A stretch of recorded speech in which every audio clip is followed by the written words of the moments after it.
तर मोदींनी तेल कमी वापरायचं आवाहन केलेलं आहे असं जितेंद्र आव्हाड यांनी म्हटलंय। महाराष्ट्रात सर्वाधिक तेल चंद्रकांत पाटील वापरतात असं जितेंद्र आव्हाड यांनी म्हटलंय। चंद्रकांत पाटील केसाला सगळं तेल लावतात असं देखील आव्हाडांनी म्हटलंय। चंद्रकांत पाटलांनी आता केसासाठी तेलाचा कमी वापर करावा असं आव्हाडांनी म्हटलंय। तेल कमी वापरा। महाराष्ट्रामध्ये सर्वाधिक तेल चंद्रकांत पाटील वापरतात, एवढा डोक्याला तेल लावतात। आता मला माहित नाही उद्यापासून ते तेल वापरणार, केस कापणार, काय करणार माहित नाही मला, पण त्यांनी पण तेल वापर कमी करावा आता केसाला। सल्ला तुम्ही देतात ते ऐकतील? नाही, आम्ही कोणाला सल्ला देत नाही। सल्ला मी फक्त मोदींचा ऐकला म्हणून घोड्यावर बसलो।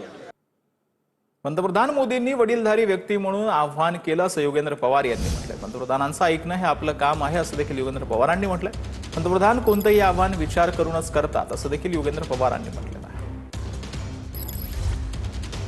पंतप्रधान म्हणून किंवा एका वडीलधारी व्यक्ती म्हणून त्यांनी ते आपल्याला सांगितलं असेल, पण बघू आता इथून पुढं काय होतंय त्याच्यावर। अजून त्यांच्याकडून अजून काही सूचना किंवा स्टेटमेंट आले, आपलं काम आहे की आपण त्यांचं ऐकलं पाहिजे। पंतप्रधान हे कुठल्याही एका पक्षाचे नसतात, पण ते आपल्या देशाचे असतात।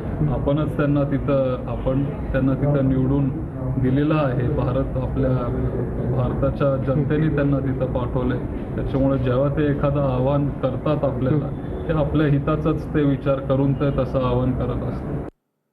पंतप्रधान मोदींच्या आव्हानाला प्रतिसाद देत मंत्री अतुल सावेंनी बंगल्यापासून मंत्रालयापर्यंत पायी प्रवास केलाय। सावेंसोबत वरिष्ठ अधिकाऱ्यांनीही पायी चालत मंत्रालय गाठलेलं आहे। इंधन बचतीचा संदेश देण्यासाठी मंत्री सावेंनी पायी मंत्रालय गाठलेलं आहे।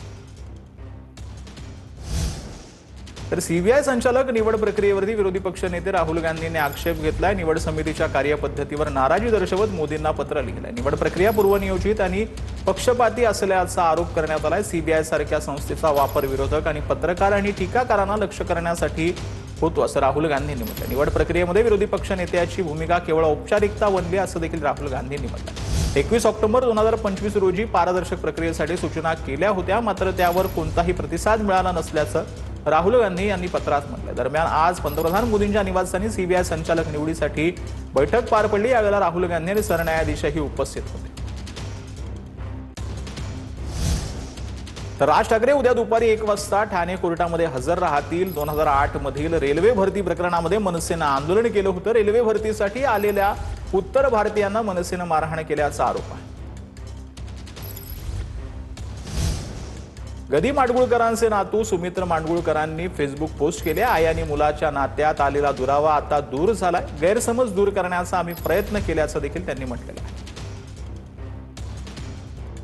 तर त्यांनी आपल्या फेसबुकवरती पोस्ट केलेली आहे। काही गैरसमजुतीमुळे गेले 2 ते 3 दिवस माडगुळकर कुटुंबियातील मनभेद आमच्याकडून समाज माध्यमात आणले गेले, त्याचा आम्हाला नक्कीच क्लेश झाला। गदिमा प्रेमींनी हे नक्कीच आवडलं नसणार याची आम्हाला पूर्ण कल्पना आहे।